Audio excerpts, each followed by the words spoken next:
시작하겠습니다. 개념책 몇 페이지죠? 우리 매체의 표현 방법과 효과 106페이지예요. 106페이지 모두 펼쳐봅시다. 오늘 학습할 단원의 키워드는 얘들아 매체예요. 자, 매체의 개념 망포중 도윤이가 한번 읽어볼래? 매체의 의미와 종류 이렇게 되어 있네요. 의미 한번 읽어보세요. 정보를 전달하는 매개체, 음성이나 문자를 보완하는 역할. 그렇죠. 정보를 전달하는 매개체, 음성이나 문자를 보완하는 역할이라고 나와 있어요. 자, 얘들아, 매체라는 것은요, 우리 매체 아래에다가 글씨 한번 써주자. 한쪽에서 아래 한쪽으로 무언가를 전달하는 수단이나 물체입니다.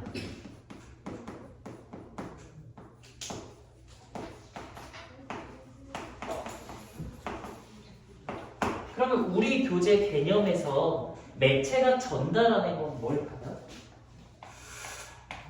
바로 정보겠죠? 정보 전달. 그래서 이 정보를 전달하는 것이요, 꼭 글자만 있는 건 아니고요, 여러 가지가 있습니다. 그것들에 대해서 오늘 확인 좀 해볼 거예요. 매체의 종류에는 세 가지가 있는데요. 시각 매체, 청각 매체, 시청각 매체 이렇게 있어요. 시각 매체부터 한번 보겠습니다. 얘들아, 시각 매체는 우리의 감각기관 중에서 무엇으로 인지할 수 있는 매체일까? 시각, 즉 눈으로 인지할 수 있는 매체가 바로 시각 매체예요. 시각 매체에는 지금 표를 보니까 그림, 표, 그래프, 사진 이런 것들이 해당이 되네요. 그래서 이런 시각 매체는요, 모습이나 그 모습이 변화하는 과정 또는 그래프를 통해서 통계 같은 것들을 보여줄 수 있죠. 자, 예를 들면 올챙이가 개구리가 되는 과정을 사진을 연속적으로 제시해서 설명할 수도 있고요. 그냥 글로 설명하는 것보다는 훨씬 시각 매체가 효과적이죠. 자, 시각 매체 다음에는 청각 매체라고 되어 있어요. 그러면 청각 매체는 어느 기관으로 인지할 수 있는 매체예요? 귀로, 소리로 듣는 거야. 그럼 청각 매체는 여기 지금 매체의 예, 그러니까 음악, 녹음 자료, 즉 소리 등이 해당이 됩니다. 그러면 반드시 청각 매체가 필요한 정보는 어떤 것들이 있을까요? 청각 정보, 소리 이런 것들이 해당이 되겠습니다. 그냥 도시 비둘기와 산 비둘기의 울음소리 차이 이걸 글로만 설명하기에는 한계가 있죠. 그럴 때는 청각 매체가 필요하다 이 말이에요. 다음 무슨 매체? 시청각 매체. 자, 앞에 것들과는 다르게 두 가지 감각을 모두 사용해야 돼요. 그러면 시청각 매체에는 뭐가 있을까? 귀로도 들을 수 있고 눈으로도 볼 수 있어. 뭐가 있을까? 동영상이나 애니메이션 등이 해당이 됩니다. 이 시청각 매체는요, 움직임이나 어떤 과정을 실감나게 전달한다는 특징이 있어요. 그렇겠죠? 예를 들면 내가 춤을 잘 추는 걸 자랑하고 싶어. 그래서 유튜브 쇼츠에다가 올릴 거야.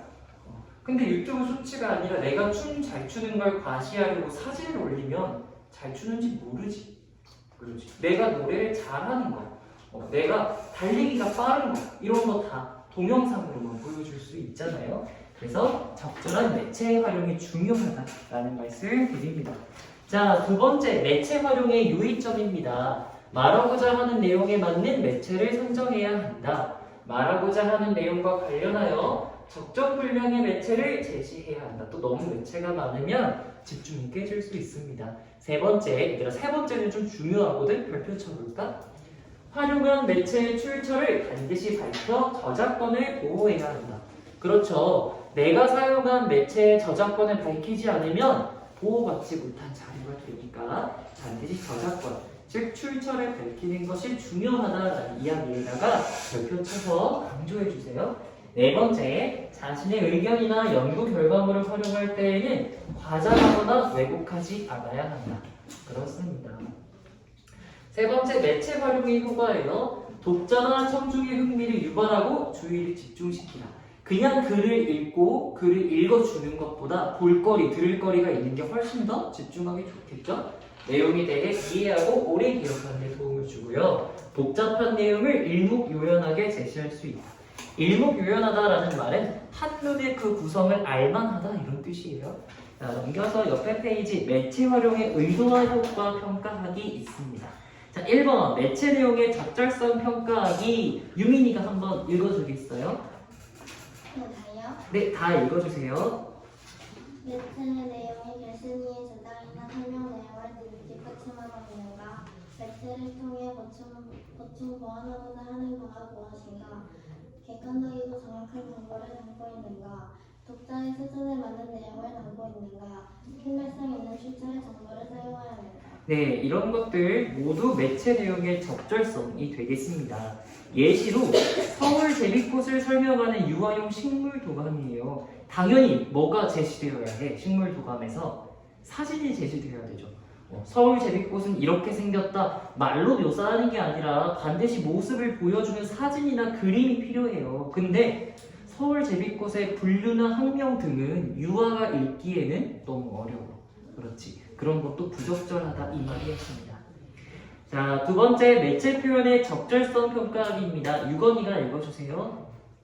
내용을 보충 보완할 수 있는 형식으로 제시하였는가?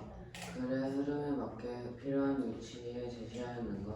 내용을 보충할 만한 물량으로 제시하였는가? 독자가 의미를 해석할 수 있는 수준으로 제시하였는가? 시각적으로 적절한 자극을 주는가? 좋아요. 그래서 청소년을 대상으로 금연을 홍보하는 동영상 공익 광고를 찍는데 흡연으로 인한 질병을 겪고 있는 노인들의 인터뷰를 제시한다. 그렇죠. 흡연하면 폐암 발병 확률이 높아져요. 이런 문구보다는 경험자의 인터뷰나 폐암과 관련된 사진 등을 제시하는 게 훨씬 이 시각적인 자극을 유발해서 위험성을 강조하는 데 도움이 될 겁니다. 그러면 넘겨서 글 같이 읽어볼게요. 자기 표현 수단으로서의 문자와 영상이라는 글입니다. 주형의 글이고요. 칠판을 지워도 되겠죠? 또 지우고 정리하면서 같이 읽어봅시다. 자, 주형일의 글, 자기 표현 수단으로서의 문자와 영상이에요.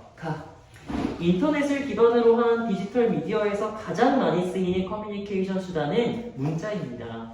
휴대전화 문자, 메신저 채팅, 이메일 토론방 댓글 등이 대부분 문자로 메시지를 전달합니다. 그런데 문자는 말과는 달리 미묘한 감정을 표현해내기 어렵다는 단점을 갖고 있습니다.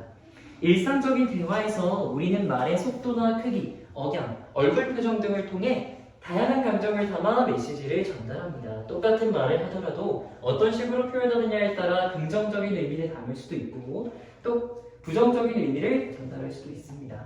그런데 문자로는 그런 감정들을 담아내는데 한계가 있죠. 이런 한계를 보완하기 위해 사용자들은 다양한 방법을 보완해냅니다. 맞춤법에 따르지 않고 소리나는 그대로 표기하거나 감정을 표시하는 간단한 이모티콘을 사용하기도 하고 휘리릭 뿌벅과 같은 의성어 의태어를 쓰기도 하죠. 빠르게 의사를 전달하기 위한 다양한 이것을 사용하기도 합니다. 이렇게 이야기를 하고 있었어. 자, 지금 가에서는 일상 대화와 디지털 미디어의 문자를 비교, 대조했어요. 자, 먼저 일상 대화부터 한번 우리가 특징을 써볼게. 얘들아, 일상 대화에서 우리는 언어적 표현만 사용하는 게 아니라 어떤 표현도 사용하지? 비언어적 표현, 그리고 준언어 표현도 사용해요. 자, 비언어는요, 언어가 아닌 표현이에요. 지금 선생님이 손짓 사용하지. 그리고 몸짓도 사용하고요. 눈맞춤도 써요. 우리가 일상에서 누군가 대화할 때는 이 모든 것들이 관여를 한다고요.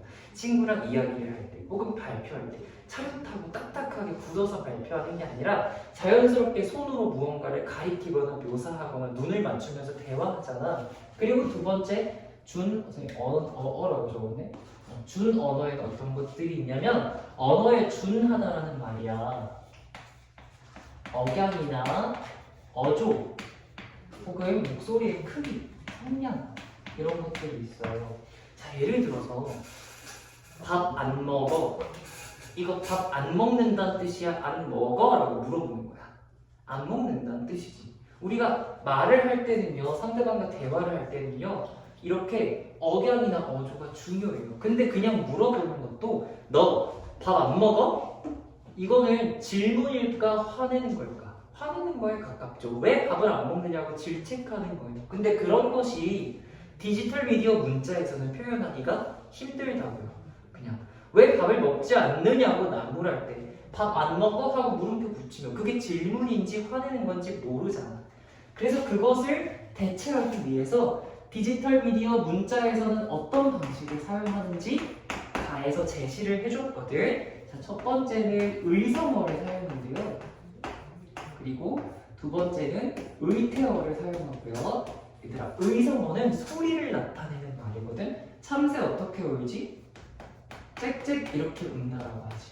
짹짹은요, 참새의 울음소리를 나타내는 말이야. 그리고 박수 소리 뭐라고 해? 짝짝짝 이렇게 하지. 내가 박수 소리를 디지털 미디어 문자에서 사용하고 싶어. 그러면 박수 소리 이렇게 보내? 아니지, 짝짝짝 이렇게 보내지. 사람은 의성어를 사용해. 자, 그리고 의태어도 사용한다. 인사하는 모양, 꾸벅이라고 그러죠. 혹은 무언가 빠르게 진행되는 모양, 휘리릭 이런 말 쓰죠. 그래서 문자에서 이런 언어와 비언어와 준언어를 대체하기 위해 의성어와 의태어를 쓴다. 또 뭐 쓴대요, 추가적으로? 여기 지금 글을 읽어보니까 일부러 의도적으로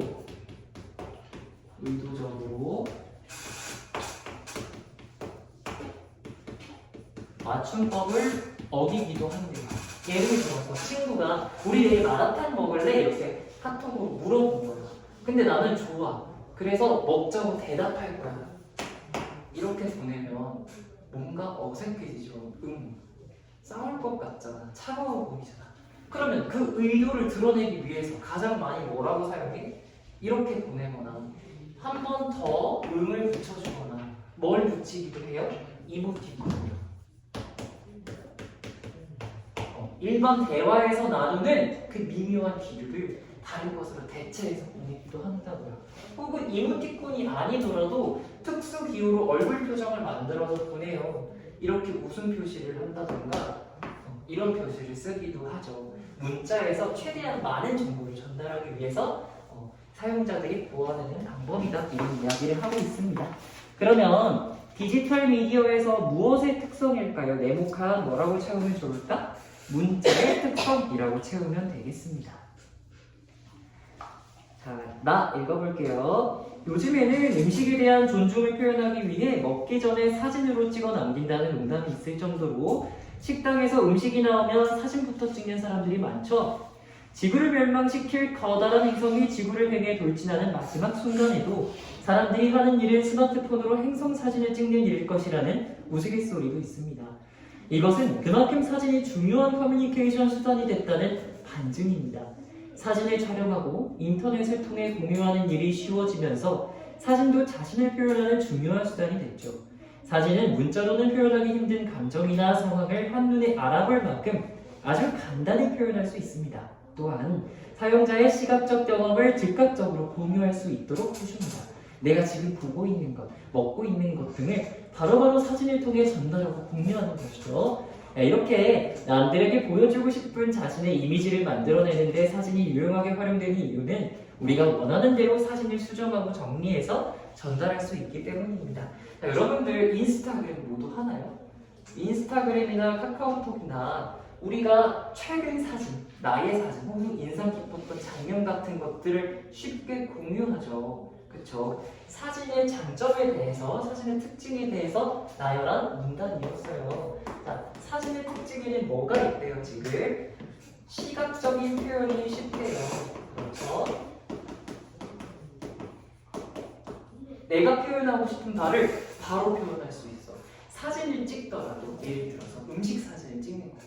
근데 내가 이 음식 사진을 찍는데 여기가 식당이 분위기가 너무 좋아. 그러면 분위기 좋은 배경이 나오게 하면 돼, 찍죠.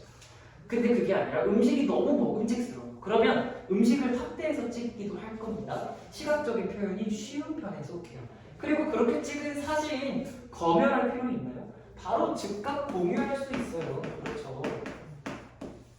또 내가 원한다면 원하는 모습으로 편집도 할 수 있어요. 자르거나 늘리거나 보정도 할 수 있죠. 그것을 용이하다라고 해요. 사진의 특징은 이렇게 있었어요. 자, 그러면 다는 동영상에 대한 내용을 읽어봅시다. 악기를 잘 연주한다거나 춤을 잘 춘다거나 또는 스포츠를 잘하는 사람들은 자신의 뛰어난 능력을 과시하기 위해 동영상을 이용하기도 합니다. 동영상 덕분에 세계적인 유명세를 타거나 프로팀에 스카우트 되는 사람들도 있죠. 그런데 일반인의 경우 동영상은 촬영에 손쉬움에도 불구하고 자신의 드러내는 수단으로는 잘 사용하지 않습니다. 그 이유는 사진과 달리 동영상을 수정하고 통제하기가 쉽지 않기 때문이죠. 이렇게 동영상의 특징 나왔어요. 즉, 동영상은 뭐가 어렵다는 이야기야? 편집과 이용이 어려움. 근데 이것도 사실 이제 옛말이 되었죠. 인스타그램 릴스나 유튜브 쇼츠 같은 것들 보면 간단하게 나의 일상을 동영상으로 혹은 나의 모습을 동영상으로 공유할 수 있게 되었어요. 자, 이런 동영상의 특징은 무엇을 생동감 있게 전달한다? 어떤 움직임을 생동감 있게 전달한다는 특징이 있습니다.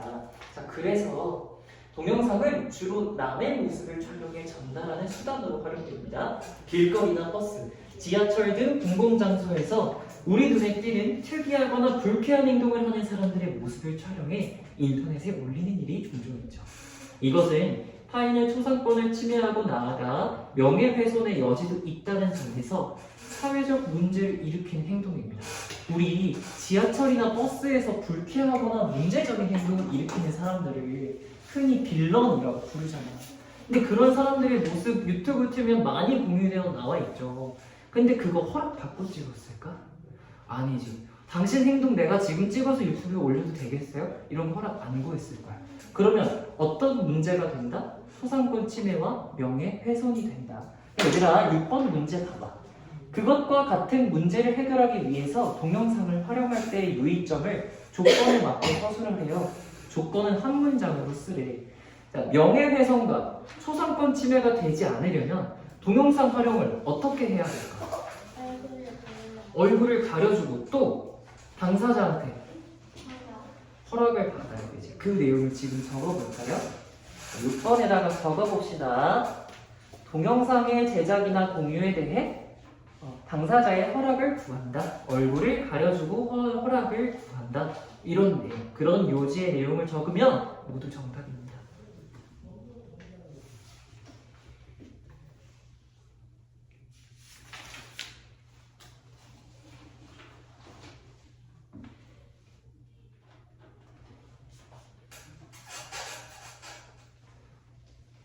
다 적은 친구들은 110페이지 넘겨서 5손가락이라는 웹툰 만화 같이 봅시다.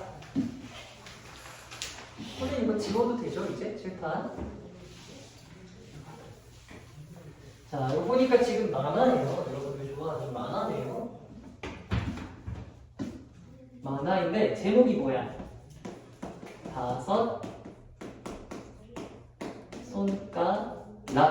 손가락인데 이 락자가 지금 한자로 돼 있어서 무슨 말인지 모르겠죠. 이 락자 즐거울 락자예요.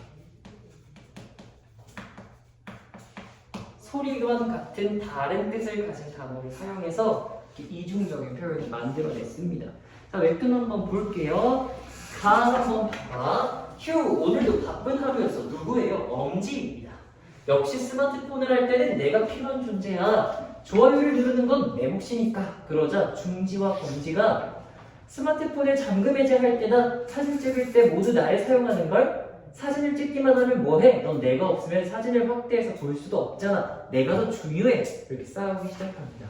그러다가 약지가, 얘들아, 약지는 네 번째 손가락이에요.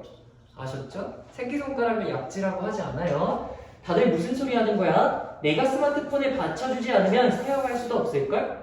가장 중요한 건 역시 나야. 그러자 소지가, 소지는 마지막에 나오는군요. 그래서 제일 중요한 건 나야 하면서 싸웁니다. 자, 지금 가의 상황이 어떻습니까? 가는요, 손가락들의 이야기가 나오고 있는데 무엇을 사용할 때만 이야기하고 있어? 스마트폰 사용에서만 자신의 역할을 강조하고 있죠. 그 외에는 생각하지 않는 모습입니다. 가 옆에다가 적어줄까? 스마트폰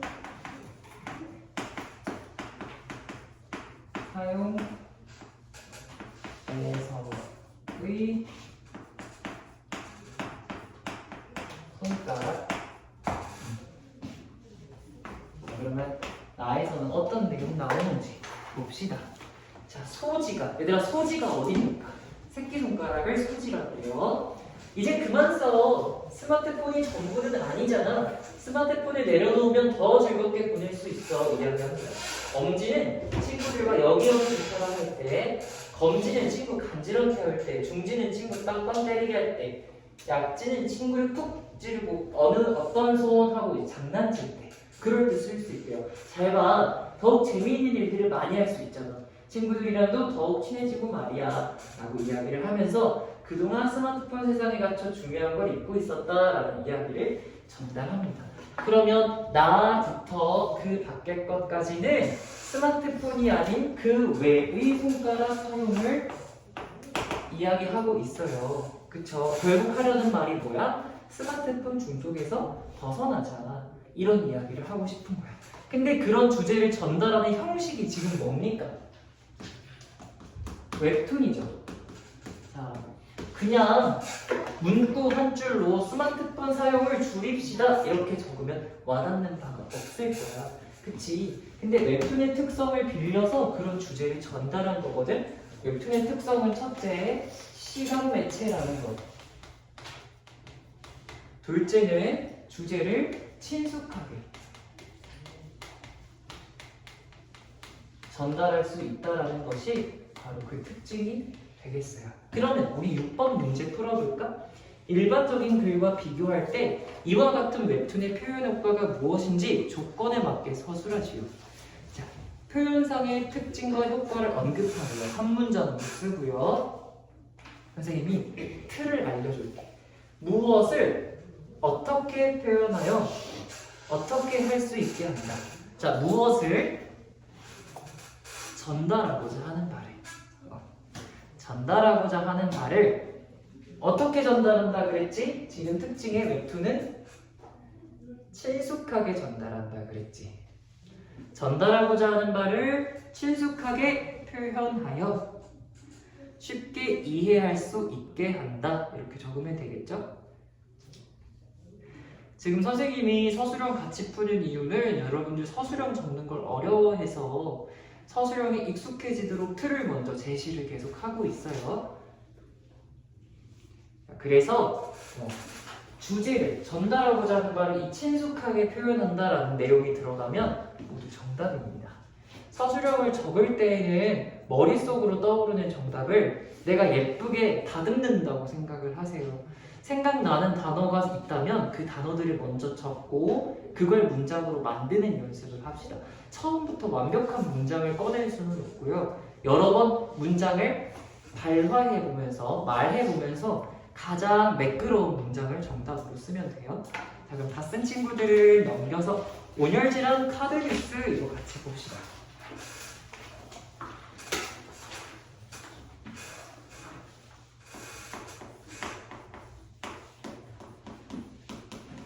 자, 지금 카드 뉴스가 사진으로 제시되어 있어요. 카드 뉴스 마찬가지로 시각 매체예요. 그렇죠. 눈으로 볼 수 있는 자료고요. 자, 이런 카드 뉴스는 정보를 전달하는 데에 특화되어 있어요. 지금 우리 교재에 제시되어 있는 카드 뉴스는 어떤 정보를 전달하냐면 온열 질환에 대해서 정보를 전달하고 있어. 자, 같이 볼까? 뜨거운 여름 온열 질환 조심해 이렇게 말해보고 있는데 첫 번째 그림에서 사람 그림 보여? 더워하고 물 마시고 있고 이런 그림 보여. 이런 그림의 효과가 뭘까? 주의를 집중시키고요. 전달하고자 하는 주제를요. 딱 한눈에 확인할 수 있도록 해줘요. 누가 봐도 이 그림을 보면 온열 질환이란 말이 무슨 말인지 몰라도 더워서 생기는 병이구나 알 수 있잖아. 그렇지? 자, 두 번째 보자. 여름철 평균 기온 상승, 전국 평균 폭염일수 증가 이렇게 하고 지금 전국 평균 폭염일수라고 하면서 뭘 제시했지? 그래프를 제시했어.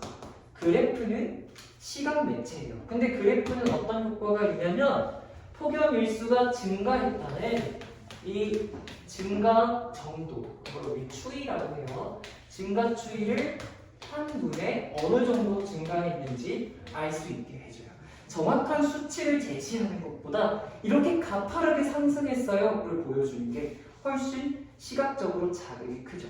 그리고 무더운 여름 온열 질환 발생 가능성 해놓고 땀 흘리는 사람 그림, 낮 시간 실외 활동 시 주의 해놓고 더워하는 여자 그림에 40%가 12시에서 17시 실외 논밭 등에서 온열 질환에 걸렸다라는 원그래프를 제시하고 장년층과 고령층이 이렇게 심각하다라는 이 막대 그래프로도 보여줬어요. 그러면서 폭염 대비 건강 수칙 3가지 제시했는데요. 물 자주 마시기, 더운 시간대에 휴식하기, 그리고 빈칸 나왔습니다. 자, 이렇게 카드 뉴스를 보니까 이 폭염 여름철 온열 질환을 조심하기 위해서 우리가 주의해야 하는 것들, 해결 방법들 이런 것들을 한눈에 알아볼 수 있는 형태였네요. 그러면 6번 문제를 같이 풀어보자. 보기는 폭염과 관련된 신문 기사다. 이 카드 뉴스를 바탕으로 조건에 맞게 부제목을 만들어서 쓰래요. 자, 보자. 온열 질환으로 인한 사망 대부분 일하는 시간이에요. 그렇죠? 올여름 폭염으로 인한 사망자가 50여 명이나 나왔다. 사망자의 대부분은 한창 햇살이 뜨거운 시간에 외부에서 일을 하다가 사망에 이르렀다. 폭염으로 인한 온열 질환이 발생하는 시간대를 고려할 때 폭염 안전사고 예방을 위한 대책이 필요한 상황이다 라고 이야기를 하네요. 자, 마지막 줄을 우리가 밑줄을 좀 쳐볼까? 온열 질환이 발생하는 시간대를 고려할 때 폭염 안전사고 예방을 위한 대책이 필요한 상황이다. 중요한 문장이에요. 자, 그러면 제목에서 온열 질환으로 인한 사망 대부분 일하는 시간이라 그랬어. 그러면 부제목은 제목을 뒷받침하거나 조금 더 설명하는 내용으로 들어가면 좋거든. 자, 선생님이 이번에도 틀을 한번 잡아줄게. 여러분들이 뭐라고 적으면 좋을지 빈칸에다가 넣어보세요. 자, 언제 무엇을 자제할 자제 필요 이렇게 적으면 좋겠거든. 자, 바로에 언제가 들어가면 좋을까? 여름. 여름. 언제? 시간은? 정확한 숫자 말고. 낮에. 낮 시간. 그렇죠. 여름, 낮 시간에 무엇을 자제해라? 일하는 거. 어디서? 밖에서. 그렇지. 외부 활동이라고 적으면 되겠죠? 자, 중요한 건 이런 것들이 아니라 이런 것들이 중요해. 여러분들이 먼저 생각해야 되는 건 이런 단어들이야. 언제, 무엇을. 이런 것들을 먼저 키워드를 머릿속으로 생각하거나 빈칸에다가 적어놓고 그걸 문장으로 매끄럽게 만들면 어떻게 만들 수 있을까 고민하는 것이 가장 중요하겠습니다. 자, 서술형 다 푼 친구들은 앞서서 우리 글 읽으면서 건너왔던 문제를 쭉 풀면 되겠어요. 109페이지부터 111페이지, 113페이지 풀고 채점해서 가지고 나오시면 선생님이 틀린 거 봐드리겠습니다.